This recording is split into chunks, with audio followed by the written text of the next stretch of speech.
കൂട്ടുകാരെ, ഏവർക്കും ക്വിസ്‌റ്റോപ്പിയയിലേക്ക് സ്വാഗതം. ഓഗസ്റ്റ് 15 സ്വാതന്ത്ര്യദിനത്തോടനുബന്ധിച്ച് ഒരു ക്വിസ് വീഡിയോ ആണ് ഈ ചാനൽ ഞാൻ അപ്ലോഡ് ചെയ്തിരിക്കുന്നത്.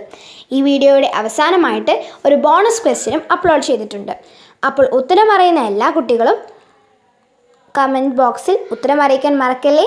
നമുക്ക് ചോദ്യത്തിലേക്ക് കിടക്കാം. ഒന്നാം സ്വാതന്ത്ര്യ സമരം പൊട്ടിപ്പുറപ്പെട്ട വർഷം ഏതാണ്? ഉത്തരം 1857. വൈക്കം സത്യാഗ്രഹം നടന്നത് എന്നാണ്? ഉത്തരം 1924. ഭിന്നിപ്പിച്ചു ഭരിക്കുക എന്ന ലക്ഷ്യത്തോടെ 1905 ബംഗാൾ വിഭജനം നടത്തിയ വൈസ്രോയി ആരാണ്? ഉത്തരം കഴ്സൺ പ്രഭു. മഹാത്മാഗാന്ധി ദക്ഷിണാഫ്രിക്കയിൽ വെച്ച് പ്രസിദ്ധീകരിച്ചിരുന്ന പത്രം ഏതാണ്? ഉത്തരം ഇന്ത്യൻ ഒപ്പീനിയൻ.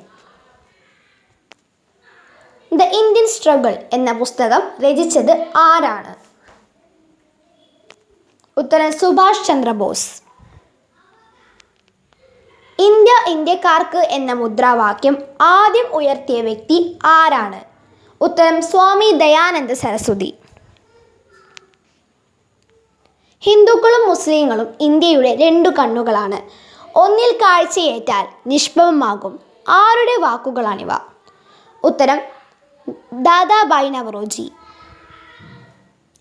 സ്വതന്ത്ര ഇന്ത്യയിലെ ആദ്യ വനിതാ ഗവർണർ എന്ന പദവിക്ക് അർഹയായ വ്യക്തി ആര്?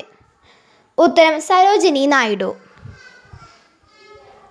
ബോണസ് ക്വസ്റ്റ്യൻ ആണ് താഴെ നൽകിയിട്ടുള്ളത്. ഇന്ത്യൻ ദേശീയ ഗാനം അവതരിപ്പിക്കാൻ എടുക്കുന്ന സമയം എത്രയാണ്? ഉത്തരം അറിയുന്ന എല്ലാ കൂട്ടുകാരും താഴെ കമൻറ്റ് ബോക്സിൽ കമൻ്റ് അറിയിക്കാൻ മറക്കല്ലേ. Thanks for watching. Don't forget to subscribe.